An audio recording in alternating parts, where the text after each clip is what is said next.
அதன் தமிழர்களுக்கு வணக்கம். இடம்பலம் நேயர்களுக்கு வணக்கம். பல்வேறு துறைகளில் பல்வேறு ஆளுமைகளை நாம் சந்தித்து நேர்காணல் எடுக்க மாட்டோம்.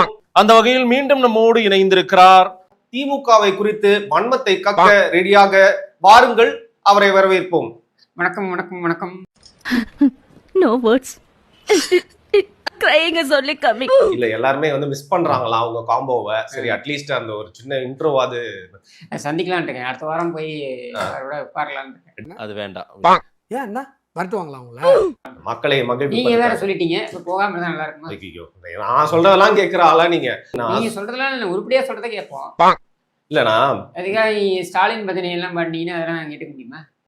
பொய் சொன்னாலும் பொருத்தமா சொல்லுங்கடா போக்கத்த பசங்களான்னு கிராமத்துல ஒரு பழமொழி சொல்லுவாங்க. நீங்க என்ன சொன்னாலும் உண்மையை சொல்லிதான் ஆகணும். இப்போ சோசியல் மீடியால ஹெல்ப் பண்றதுக்கு அப்படின்னா கேபிஒய் பாலான்னு சொல்லுவாங்க. ஆனா கேபிஒய் பாலாலாம் ஒரு ஆளான்னு நினைக்கிற அளவுக்கு மக்களுக்கு அரசியல ஹெல்ப் பண்றதுக்காக இருக்கிறவர் தான் எம்.கே. ஸ்டாலின். கொஞ்சம் மேலவா சோ அவரை பார்த்து தான் கேபிஒய் பாலாவே ஹெல்ப் பண்றதுக்கு கத்துருப்பாரோ அப்படிங்கிற சில சந்தேகங்கள்லாம் ஒரு கேப் மாதிரிக்கு இன்னொரு கேப் மாதிரி உதாரணமா கொண்டு வரீங்க. ஆனாச்சும் ஏதாச்சும் பண்ணனா நான் பாட்டு ஓரமா அப்பாவி பிச்சைக்கார மாதிரி உட்காந்துருக்கான் பாருங்க மேடம்ன்ற மாதிரி உட்காந்துருக்கேன். எங்க கேபிஒய்ங்க கேப் மாதிரி இல்ல. நான் சொல்றேன், இது ஒரு கேப் மாதிரி, இது ஒரு கேப் மாதிரி. சரி, கொஞ்சம் மரியாதை கொடுப்போம். இது ஒரு கேப் மாதிரி, இது மாண்புமிகு முள்ள மாதிரி. அண்ணே உடனே தானே. அன்னைக்கு ஒரு காணொலியில பார்த்தேன், நீங்க மரியாதை எல்லாம் பேசியிருக்கீங்க. மேடையில ஸ்டாலின் அவர்கள் அமர்ந்திருக்காரு, ஒரு ரோபோ டாக் வருது, அதை அவர் தொடராரு. அது எப்படி இருந்துச்சு தெரியுமா? எனக்கு இந்த சிட்டடல்ல அந்த சாப்பல்ல பாத்தீங்கன்னா மைக்கேல் ஏஞ்சலோ பெயிண்டிங்ல கடவுள் தொடுவார் ஆடமோட கையை. அது மாதிரி டெக்னாலஜியும் அரசியலும் தொடுற மாதிரி இருந்துச்சு. அதை போயிட்டு அடுத்தது என்ன விரல விட்டு ஆட்டு வர? நான் விரல ஆட்டுறவன் இல்லடா, விரல விட்டு ஆட்டுறவன். ஏங்க இல்ல கேக்குறேன் நானு. ரோபோ டாக்ங்க அதுதாங்க நானும் தெரியாது. அது போய் சொல்லுங்க ஸ்டாலின்ட்ட. ஸ்டாலின்ங்கிற தத்தியிடம் போய் சொல்லுங்கள், அது ஒரு ரோபோ. நீ எப்படி ஒரு பொம்மையோ அதுவும் ஒரு பொம்மை. I don't care. இந்த பொம்மை நாயை ஸ்டாலின் தட்டி கொடுத்து கொண்டிருக்கிறார். அவரது மகன் உண்மை நாயை கட்டி கொடுத்து டெய்லி ஒரு போட்டோவை போட்டு கொண்டிருக்கிறார்.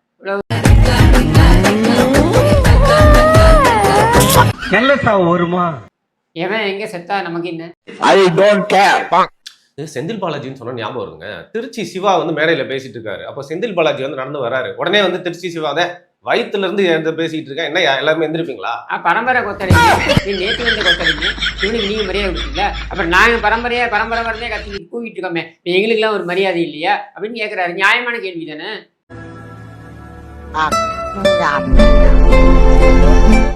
எல்லாத்தையுமே குத்தம் வந்துருச்சு. இல்லையே, குத்தம் தானே. இவங்க மொத்தமே ஒரு குற்ற பரம்பரை அப்படின்றது அவங்க கொண்டு வந்தாங்க. ஒரு குறிப்பிட்ட சாதியினரை அதுல கொண்டு வந்து தப்பு அப்படின்றத நம்ம சொல்றோம் இல்லையா? ஆனால் இவர்களை திமுகவினரை பரம்பரையாக கொள்ளையடிக்கக்கூடிய திருட்டை ஒரு குலத்தொழிலாகவே மாற்றிவிட்ட இந்த கும்பலை குற்ற பரம்பரை என்று சொல்வதில் நமக்கு எந்த வித தயக்கமும் கிடையாது.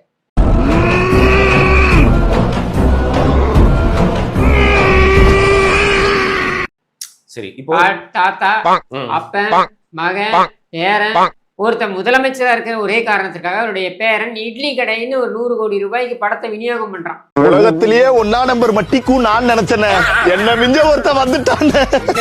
கேட்கலாம் நினைச்சாங்க. ஃபர்ஸ்ட் டே ஃபர்ஸ்ட் ஷோக்கு அதுதான் சொல்றேன் நான். இது மாதிரி இதுதாங்க நம்மளுடைய பிரச்சனையே. ஏன் ஃபர்ஸ்ட் டே ஃபர்ஸ்ட் ஷோக்கு அலையிற அளவுல தான் நம்ம இருக்கோம். நம்ம கேட்க மாட்டேங்கிறோம். ஏன்டா நாம போய் இவனுக்கு செலவு பண்ணி நாம பாக்கணுமா? அழுதுக்கு இருக்க நீ.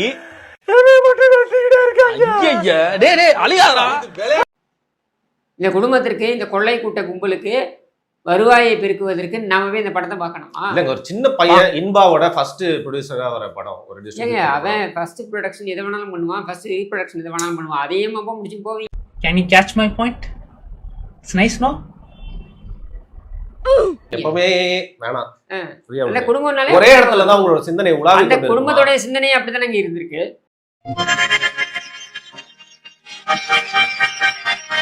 Good joke. ரத்த ஓட்டம் எப்பவுமே தலையில இருக்கணும், சரிங்களா? நமக்கு ரத்த ஓட்டம் இருக்குங்க, அதுங்களுக்கு சாக்கடை தானே ஓடுது.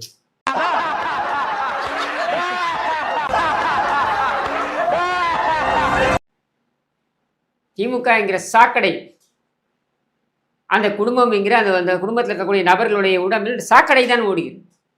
மனுஷன் அவங்க ஒரு ஈவிரக்கம் இல்லாம நடந்துக்கிறாங்க. திட்டுறது கொஞ்சம் நிறுத்துங்க. கேள்விகள்லாம் மறந்து போகுது. நியூயார்க் ஒரு லிபர்ட்டி ஸ்டாச்சு அப்படிங்கிற மாதிரி வந்து பாத்தீங்கன்னா அந்த லிபர்ட்டி ஸ்டாச்சுவை பார்க்கறதுக்கே இன்னைக்கு டூரிஸ்ட் எல்லாம் வந்து போயிட்டு இருப்பாங்க. அந்த மாதிரி வந்து தமிழகத்துல கருணாநிதிக்கு ஒரு சிலை வைக்க போறாங்க அப்படின்னா திருவள்ளுவருக்கே சிலை வைத்த கருணாநிதிக்கு ஒரு சிலை வைக்க கூடாதா? அதான் நான் சொல்றேன், லிபர்ட்டி அங்க ஸ்டாச்சு, இங்க அப்படி நீ சிலையை பெருசா வச்சா லிபர்ட்டி செருப்பு இருக்கு இல்லையா, அது பறக்கும். என்னது ஒரு பேச்சுக்கு சொன்னா உடனே நல்ல செருப்பா பிச்சிராங்க. சரியா? என்ன கருணாநிதிக்கு சிலையை தான் எல்லா இடத்தையும் வச்சிருக்கே. அவன் பாவன் லொல்லு சுபா மனோகர் வந்து புலம்பிட்டு போறாரு, எனக்கு வந்து சான்ஸே கிடைக்க மாட்டேங்குது மார்க்கெட்டிங்க்கு அப்படின்ட்டு. ஜொலிக்கிறதுக்கு அவங்க தானே கூப்பிடணும், வந்து ஜொலிங்க என் டிவிக்கு வாங்க அப்படின்னு. யாரும் கூப்பிடல வந்து. கருணாநிதி பேர்ல ஒரு படம் எடுங்கப்பா.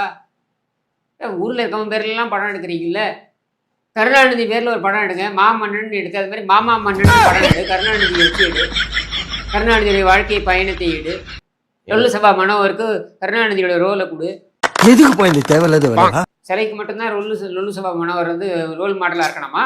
ஏன் இந்த படத்துக்கு இருக்கக்கூடாதா? அவருக்கும் ஏதோ வருமானம் வந்த மாதிரி இருக்கும்ல.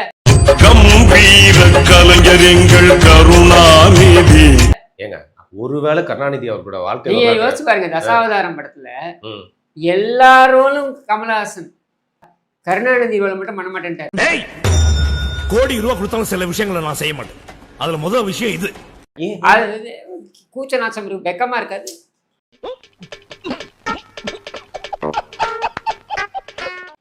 அது கருணாநிதி கூட நீ ஏன் நடிப்பா, எங்களால முடியாது அப்படின்ட்டு அந்த கலைஞரின் மகனாக இருக்கக்கூடிய நான் சொல்லுகிறேன். ஏன்னா அப்படி ஒரு பிறவியை நீங்க பார்க்கவே முடியாது, ஒரு இழி பிறவி. எங்க வரலாற்றை திருப்பி போடாதீங்க. அவ்வை சண்முகின்னு ஒரு படம், அதற்கு வந்து பாத்தீங்கன்னா வந்து கமல் அவர்கள் அந்த மடிசார் மாமி அந்த வேஷம் கட்டிட்டு கலைஞர் அவர் வீட்டுக்கு போனோன்னு அவர்கிட்ட தான் ஃபர்ஸ்ட் போய் வந்து காமிக்கிறாரு. கலைஞர் பக்கத்துல வந்து ஆசையா கை போட்டு மீனாக காமிச்சா மாதிரியா அந்த படத்துல? நீங்களாம் மேனிக்குனே உத்து உத்து பார்க்க ஆள் போல இருக்குங்க. ஏங்க இப்படி பேசுறீங்க? உத்து பார்க்கலங்க, அவர் தான் மேல கை போட்டு அப்படி என்ன, யார் புடவை கட்டி வந்தாலும் கை போட்டுருவியா மேல? நான் என்ன கேட்க வரேன், நீங்க எல்லாத்துலயுமே அந்த உள்நோக்கம் கற்பிச்சா என்ன அர்த்தம்? அந்த போட்டோ பாத்திருக்கீங்களா நீங்க? அவர் வந்து அந்த தலையில தொப்பி வச்சுட்டு அந்த அவ்வை சண்முகி அதாங்க அவர் இவர் உடனே மேல கையை போடுறாரு. ஏன் லேம்ப் போஸ்ட் புடவை சுத்தினாலும் கையை போட்டுருவியா மேல? ஏன் பக்கத்துல அப்படி நின்னுட்டு போட்டோ எட, அது என்ன மேல கையை போடுறது? சரி, நான் செவனே தானா போய்க்கிருந்தேன். யாரு வம்பு தும்புக்காச்சும் போனா கருணாநிதி சிலைக்கு வருவோம். நீங்க ஆனா ஒரு விஷயம் சொன்னீங்க, கருணாநிதி அவர்களோட வாழ்க்கை வரலாற்று வந்து படமா எடுக்கணும். என்ன பொறுத்த வரைக்கும் கருணாநிதி அவர்களோட வாழ்க்கை வரலாற்றை படமா எடுத்தா நடிக்கிறதுக்கு தகுதியான ஒரே ஒரு நடிகர் யாருன்னா லொல்லு சபா மனோகர்.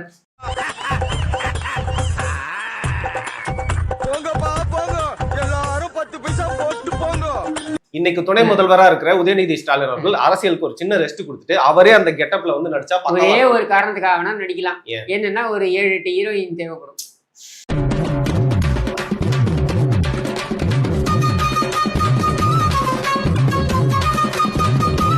நீங்க பேசுறத பார்த்தாதான் தெரியுது நீங்க ஸ்கூல் படிக்கும்போது என்ன மாதிரி புத்தகங்கள் படிச்சிருப்பீங்க, நீங்க பார்த்த படங்கள்லாம் எப்படி இருக்குன்னு நீங்க உங்க பேச்சுல வெளில வருதுங்க. அடுத்து வரேன் நான் என்னென்ன படத்தை பார்த்திருப்பேன். அதுக்கப்புறம் எம்ஜிஆர் அவர்கள் மறைந்த பொழுது இவரா ஒரு ஆளை செட்டப் பண்ணி அவன் போய் நேராக போய் கடப்பாரியால குத்தி அந்த சிலையை உடச்சிட்டான். கருணாநிதி சிலை மெயின் ரோட்ல, அது அண்ணா சாலையில் இருக்கக்கூடிய ஒரு சிலையை ஏறி ஒருத்தன் கடப்பாரியால குத்தி உடைப்பானா? இதெல்லாம் நம்புற மாதிரி இருக்கா? ஆரம்பத்தில் நானும் தான் நம்பல, நம்பினாதான் சோறு போடுன்னு தாத்தா சொன்னாரு, அதுல இருந்து நம்பிட்டேன். நீங்க சாப்பிடுறீங்களா? இல்ல உண்மைதான் நம்புறேன், தெரிஞ்ச புள்ள வாங்க. உடனே இவர் வந்து அந்த செட்டப்புக்கு இவர் உடன்பிறப்பே உளுத்தம் பிறப்பே தோரம் பருப்புனா மாத்துங்க, டெய்லி உளுத்தம் பருப்புன்னு. தோரம் பருப்பு துணை முதல்வர். சரி,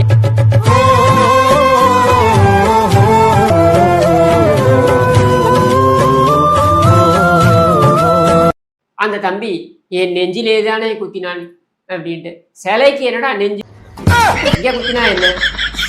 அவன் முதுகிலே எடிட் பண்ணிருங்க ப்ளீஸ்.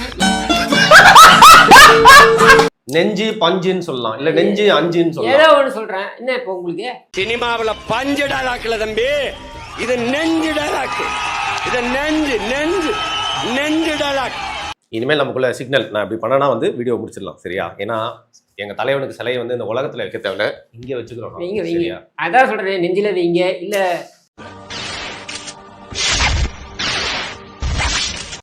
நன்றி, வணக்கம்.